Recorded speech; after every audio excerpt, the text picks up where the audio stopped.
Welcome to the podcast, where street smart, business smart, all kinds of smart people share their insights into the world of marketing, career journeys, and personal growth.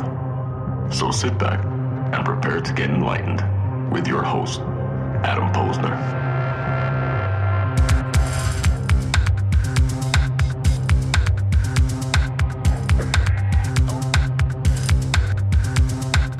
Hey, everybody. Welcome back to the podcast, where I bring you the best and brightest from the world of business, marketing, and personal growth to help you harness your inner tenacity and drive your career and life forward.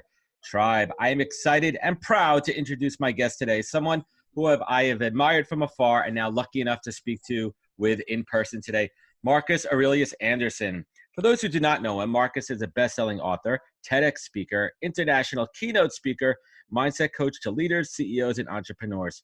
He is also the host of the #1 news and noteworthy podcast, Conscious Millionaire Epic Achiever. Pretty awesome. If you haven't checked it out, definitely do so. And a bit on his backstory. While preparing to deploy for the U.S. Army, Marcus suffered a severe spinal injury that left him paralyzed. After dying on the operating table twice, the surgeon saved his life, but told him he'd never walk again.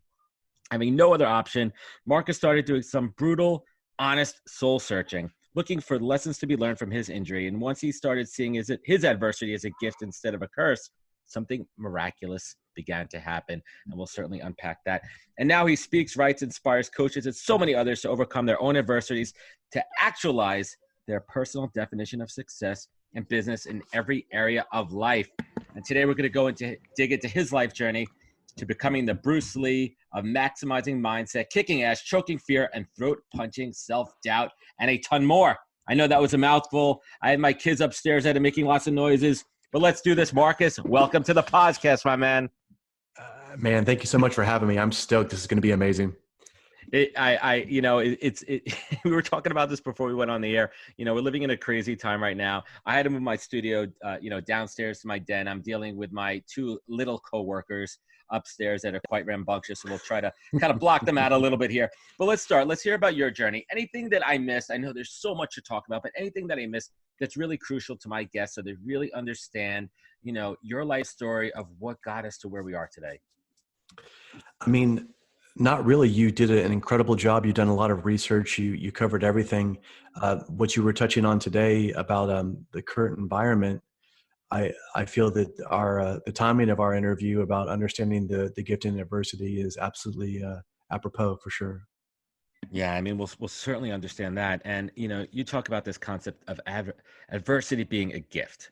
It's a blessing in disguise, and, it may knock you down, and how it could leave you a different person, or maybe it does not, but one way or another, it's going to transform you. This is something that I, truly believe in as well. I've gone through adversity in my life, and I think most people have as well. But let's unpack it. Let's unpack that gift of adversity. Yeah, it's the thing about adversity is it's often almost impossible to see the silver lining when you're in it, when you're in the heat of it, when you're in the middle of it. If you're in the fray, it's really hard to have that kind of optimistic standpoint. The problem with it is that if we're able to make it through and survive it, then often when we look back, that's whenever we're able to see the opportunity and the gift. And frankly, adversity doesn't really give a damn about what you feel. It shows up unannounced without any sort of announcement.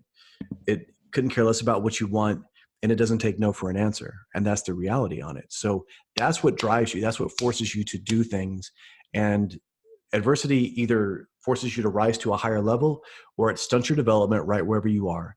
And the reality is adversity is inevitable. It's always going on. And right. Adversity is not a competition. We are all going through something uniquely our own, yet that adversity is universal, and it's always en route. If we look throughout history, even in the 20th century, the very beginning of the century, we had the First World War, we had bank crises, we had the Depression, we had the Second World War. So literally the cycle is there's either a war, a big event, or a pandemic of some sort about every 10 years. Right. So what's interesting for me is, go ahead. No, continue. I just had a thought that I'm parking for a minute. No, you're good. I've got a fiance, and she's not my stepdaughter officially yet, but I have a what I call my daughter. Of course. And she's 17 now. So she was literally born around the time of 9/11. Mm-hmm. So for her, She didn't know what 9/11 was. She didn't know about the housing crisis in 2008. So for her, this is literally the very first time she is facing any genuine, real, undeniable, brutal adversity in the world. And And so she's this at an is age helping to me a understand lot it. understand that that's exactly what it is. And it is overwhelming. And we have a lot of very honest discussions, and I'm very real with her, and I love her to death, and I want her to win. But as a coach and as a parent, so to speak, more than anything, I can't sugarcoat this because I don't want to set her up to fail. I want her to understand this, like, this is real. This is not something that you can put your head in the sand and hope that it goes away, put your fingers in your ears and just say, la, la, la, la, la. The reason why people are scared is because they're ill prepared. And I want to make sure that everybody understands that nothing breeds confidence like preparation.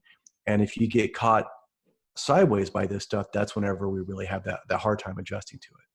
Yeah, absolutely. And you kind of hit on something that's really important. I have an 8-year-old, almost 8-year-old daughter and a 1.5-year-old son. And my 1.5-year-old obviously has no clue what's going on. He's literally banging on the gate upstairs, rattling away, screaming, "Daddy!" But my 8-year-old, she was displaced, from school through her routines and not being able to see her friends. And, she's at an age where she actually does understand that something pretty messed up is happening. But it's hard for her to understand what it really is and what the implications are. I mean, she sees the external, effects of this, the things that she can't do, she can't see, but, understanding that people are getting hurt and people are dying and that mommy and daddy have to, it's a teachable moment and it's a teachable moment of adversity and how to handle that. And these are core skills to teach our kids, right? There's so many kids out there who, it sucks that this is the lesson and this is the circumstance, but I think, and I'm sure you agree, I don't want to put words in your mouth, that this is going to make most of us so much stronger on the other side. It absolutely is. And that's why we have to have that. We have to have this mindset affixed to us now, because if we don't, here's what happens. I had this thing I called an adversity perception cycle. So we run into some sort of adversity, whatever that may be, whether it be financial, emotional, spiritual, psychological, what have you. And the way that we look at the way that we frame it, right? It's just a cognitive reframe. If I look at it as something that's going to be oppressive, something I loathe, something I don't want to do, then I'm going to drag my feet. And guess what? Every time I'm exposed to it, every time that cycle repeats and I'm re-exposed to adversity, it breeds this victim mentality. It breeds apprehension. It creates anxiety. Anxiety is choosing not to choose. And that's what so many people do. However, if I can get there and I can be exposed to adversity and say, you know what, this sucks. There's no way around that. This absolutely sucks. If I'm in the ring, getting my ass handed to me, getting in a fight, of course, I can't really help that. However, once I weather the storm, once I go through it, now I'm stronger. And now every time I'm exposed to adversity, I see it as opportunity. I see it as an opportunity to get stronger. It shines a light on my weaknesses. And the reality 100%. is, and the way that we conduct ourselves in the heat of adversity is an indication of how we will do everything else in our life. It defines us. So this is why it's so important. Yeah. And I've been talking to a lot. Yeah. I've been talking to a lot of people about the idea of calluses, right? And there's a difference between scars and calluses. If I'm using the analogy, scars are those wounds, the PTSD, those things that really affect us in life. And the calluses are what we build from those, what we build on top from experiences, from hard work, from, hard times. Those calluses make us thick and we're able to, protect ourselves and absorb. And the stronger those calluses are, the stronger we're going to be. And I'll be honest with you, Marcus, I had a breakdown a couple of days ago on Monday. It was, the first day of reality sinking in here of true lockdown. My wife was home working and I got taken out of my comfort zone. I was displaced from where I work, my routine, lost half my business overnight. And I had to figure out what the hell I was going to do. Looked outside, it was pouring rain. I couldn't even leave the house. I mean, cats and dogs pouring. And I just had a moment of weakness and I lost my shit, man. I literally lashed out. I acted like someone that I used to be, that I worked so hard to change. And I needed to take a walk and I just went downstairs to my boiler room. Literally, I went to the lowest point of my house, the darkest dungeon, and I just sat there. And I was like, who the hell am I? What am I doing right now? And I cleared my head and I focused. And ever since that moment, man, I've been in it to win it. Like I recentered and I pulled myself together. And that goes back to two things that you talk about all the time. You talk about strength and will and how important both of them are. And we focus on strength most of the time. We focus on the micro and the macro, but not so much will until it's like really necessary to find that will. And for me, there's a word that my word, your word is adversity. My word is tenacity. That's something that I latch onto. And I think will and tenacity go hand in hand. They're brother and sister. What does will mean to you, Marcus? Will is the thing that actually pushes us through whenever everything else has abandoned you, whenever your strength is gone, whenever your motivation is in the can, whenever your friends are gone. Your will is attached to your purpose. It's attached to your goal, and it's attached to your identity. And all of those things overlap like a Venn diagram, and they give you exactly what happens. So until those things are all lined up, because when I talk to people, when I work with people like CEOs that are making all this money, and they may have all these dots, but they're either not connected or they're not aligned. And when that happens, now it's almost like you're trying to go from LA to Canada to New York to Texas. But if you could do everything and put them all in line, you can get where you need to go. You get to Jersey and to Manhattan in one fell swoop, as opposed to working on these other things.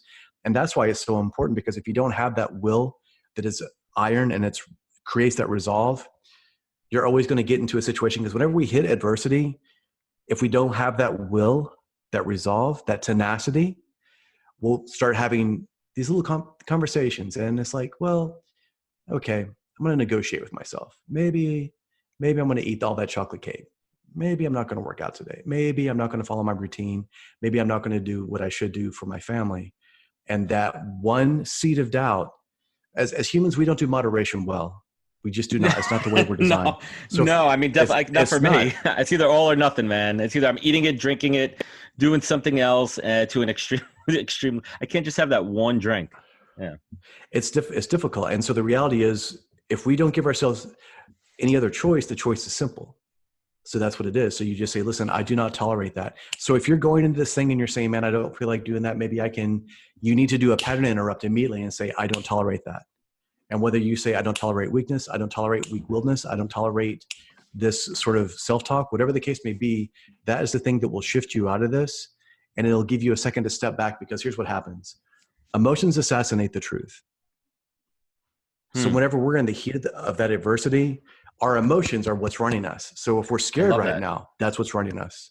And that's what the truth is. But if we can step back and take a breath and say, okay, wait a minute, let me look at this. Another thing I talk about is I call it an adversity scale. So it's almost like you get a piece of paper and you write, on a scale of 1 to 10, how bad is this? 10 is like the worst adversity you've ever been through, and 1 is like heaven on earth.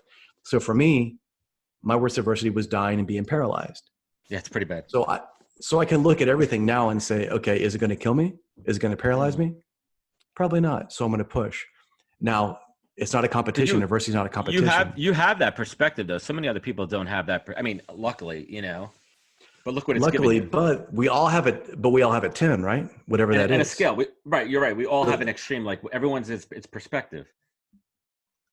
That's exactly it. So if you can actually look at the worst. Right. So once you go to that dark place and now you look back and you say, okay, I'm uncomfortable right now because I have to work from home or around the family or whatever. But on a scale of 1 to 10, it's maybe about a 2 or a 3. It's nothing. Right? And what that does is, exactly. Now we can step back and we can look at it. It's like when you have a friend who's like in a horrible relationship. We can see it because we're not the one that's in the ring. We're not the one that's emotionally involved or afraid or having any kind of trepidation, but that person is, because emotion is assassinating the truth, because they're in the heat of adversity. And that's what we have to do. Step back, take a deep breath, and really look at what's going on. Yeah, absolutely. And it's so much easier said than done. And you hit the nail on the head about emotions, affecting us. And it's funny, like I'm kind of laughing as you're saying it, because I'm Monday morning quarterbacking, my breakdown from Monday morning. And you know what, like in the grand scheme of things, oh my God, so I'm stuck with my wife and my kids for a couple months. Oh my God, like this is the life I chose. What the hell kind of mindset is that? I should be blessed. I should be fucking blessed, man.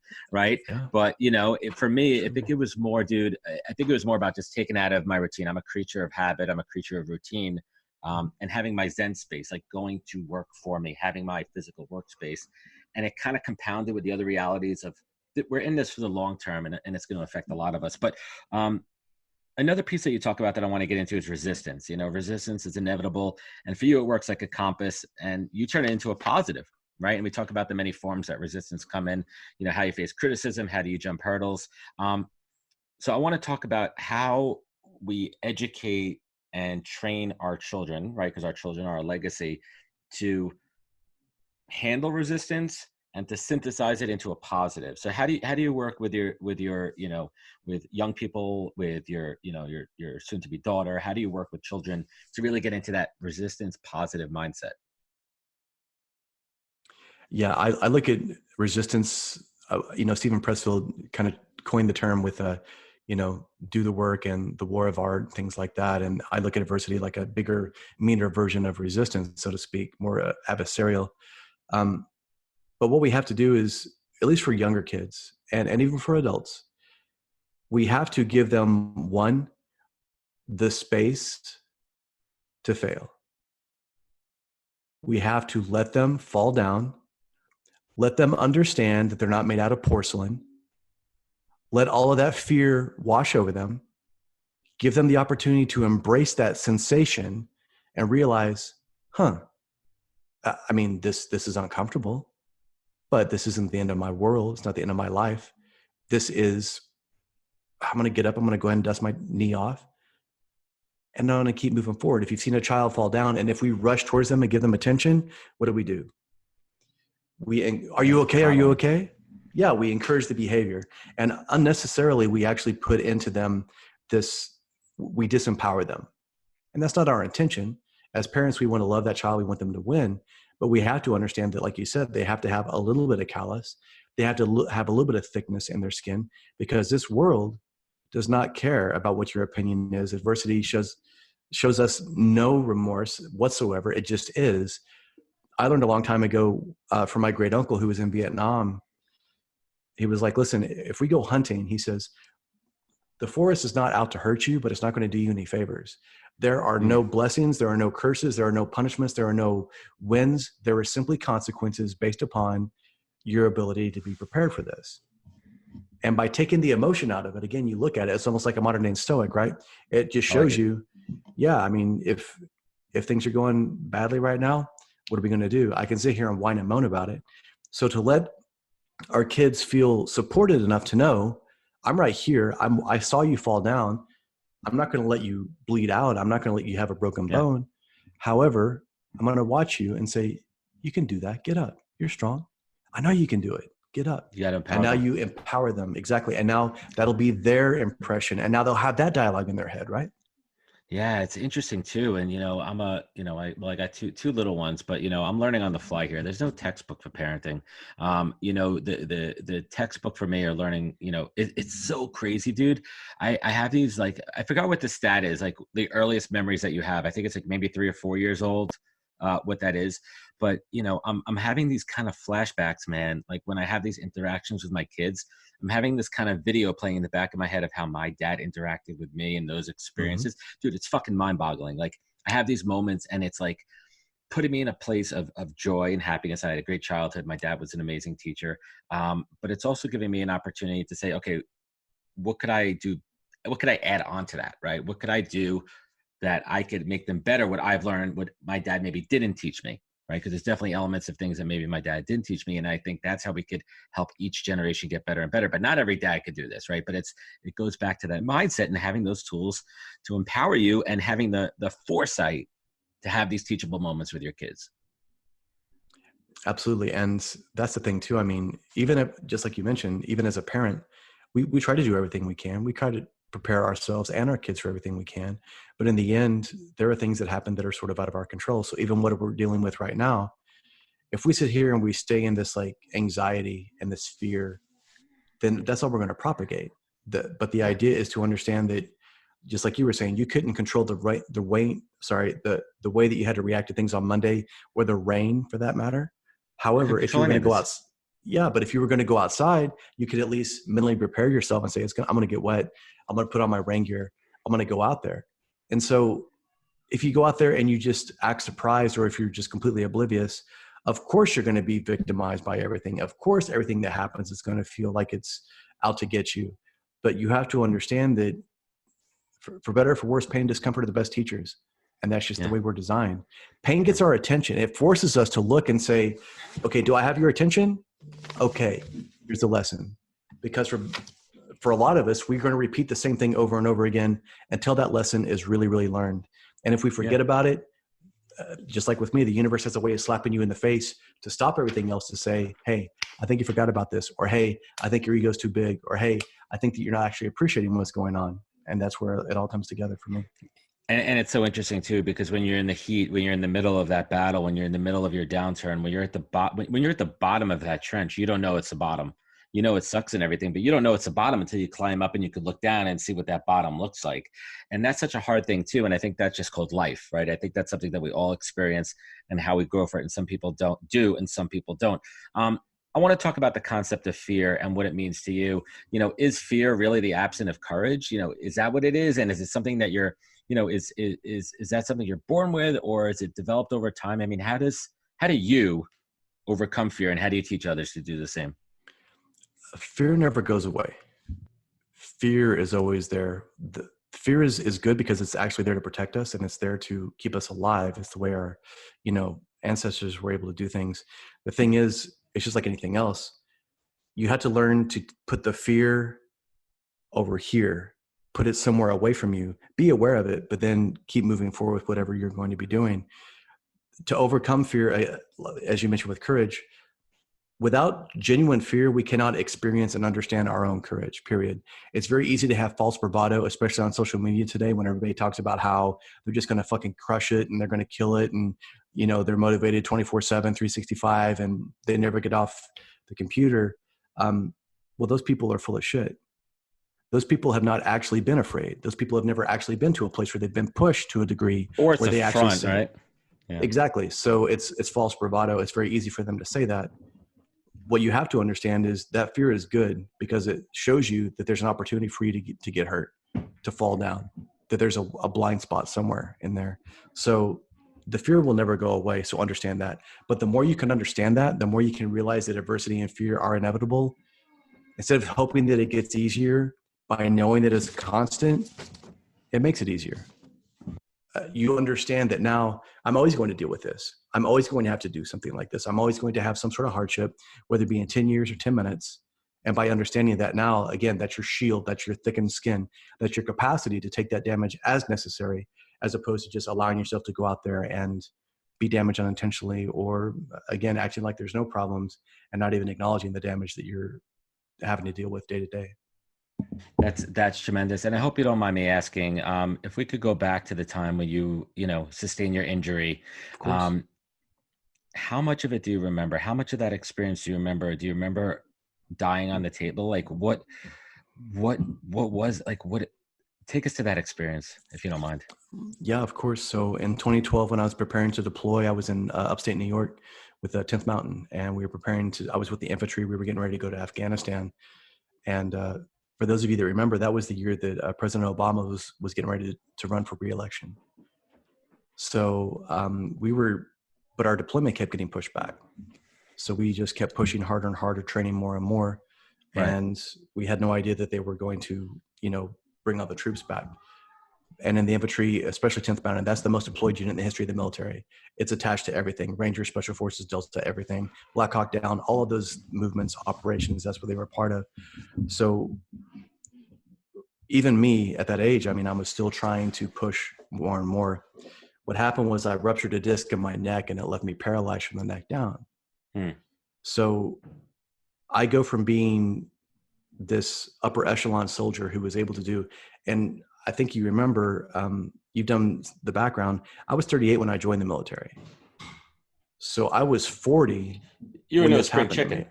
I was no spring chicken. So at 40 years old, everybody else is got kids, got a great family, got a 401k, 2 cars, garage, blah, blah, blah, blah, blah. At 40 years old, I literally wake up broke, divorced, bedridden, and paralyzed, trying to figure out what the hell do I do with my life now? They sent me to the hospital, again, get me in the operating table. I'm trying to figure out what's going on. I have a chiropractic background, so I knew that there was something obviously going on. And they were like, listen, just let's get through this and we'll figure it out on the other side.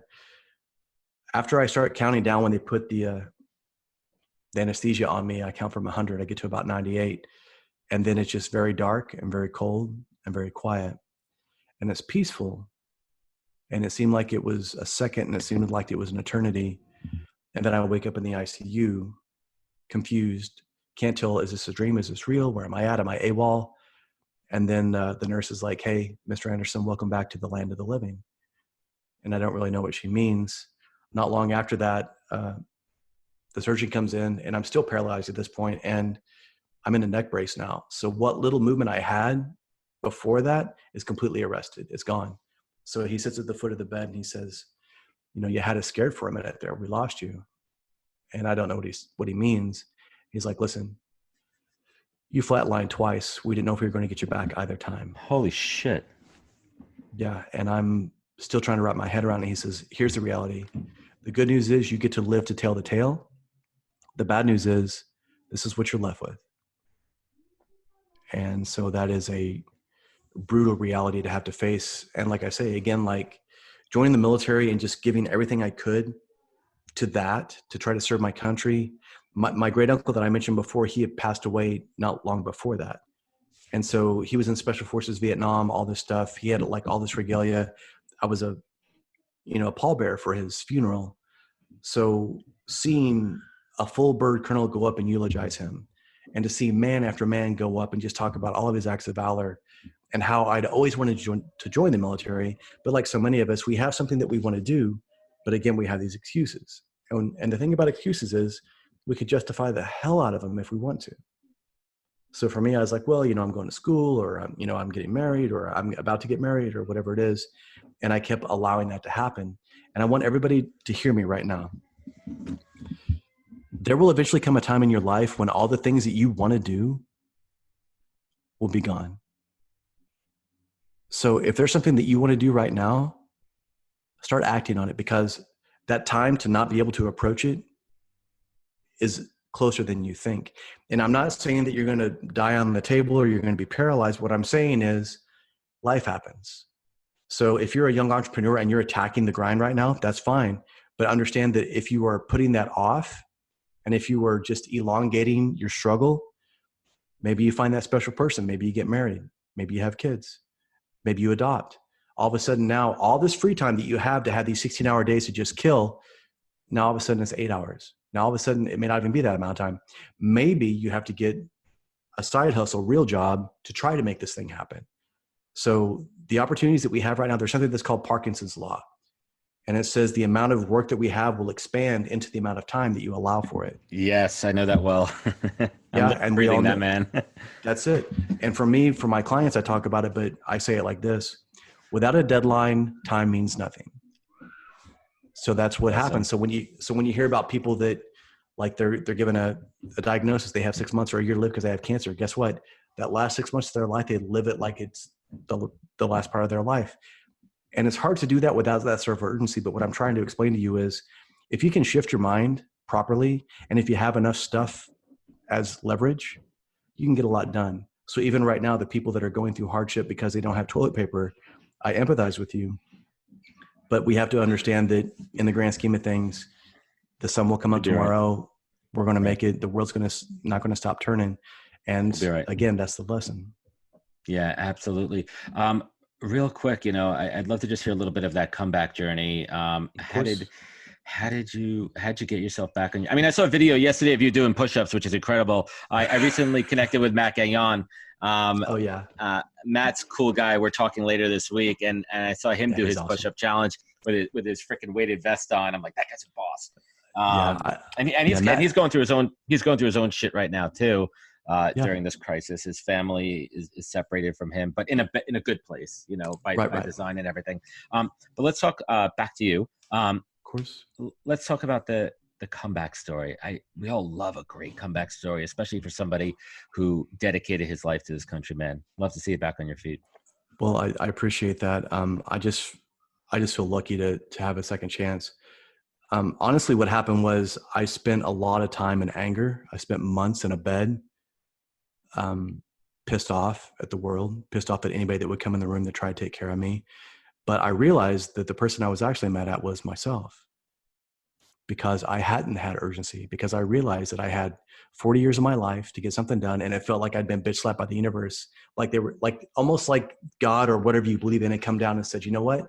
I gave you all this talent. I gave you all these attributes. I gave you all this intelligence. I gave you all these incredible things. and I give you 40 years and you didn't actualize any of it. You did just enough to get by. You played to only your strengths. You didn't try to find any weaknesses to get stronger at. And you were selfish with all of your potential that you could have been helping other people with. So guess what? I'm taking it from you now. I'm going to give it to somebody else who's going to actually work on it. And that's how I felt. I felt very sorrowful. I felt angry. I felt resentment. Because before I got in the military, I had read stories about people who've been seriously injured before. And it sounded compelling, but I was like, that's not going to happen to me. That happens to other people. Guess what? This stuff happens to everybody. It happens to your neighbor, happens to your family. It can happen to you. So understand that whatever it is you want to get done, that's where the push is. And for me, I went through 3 months of just anger. I was suicidal, but I couldn't even act on it. So how disempowering is that? You probably had, these feelings of helplessness, and you couldn't even do anything about it, right? Like there was no control. You couldn't even control your body, and somebody wiping your ass and everything. Yep. And you're like, what's my worth? What's my self-worth? Why the hell am I on this planet? What am I doing?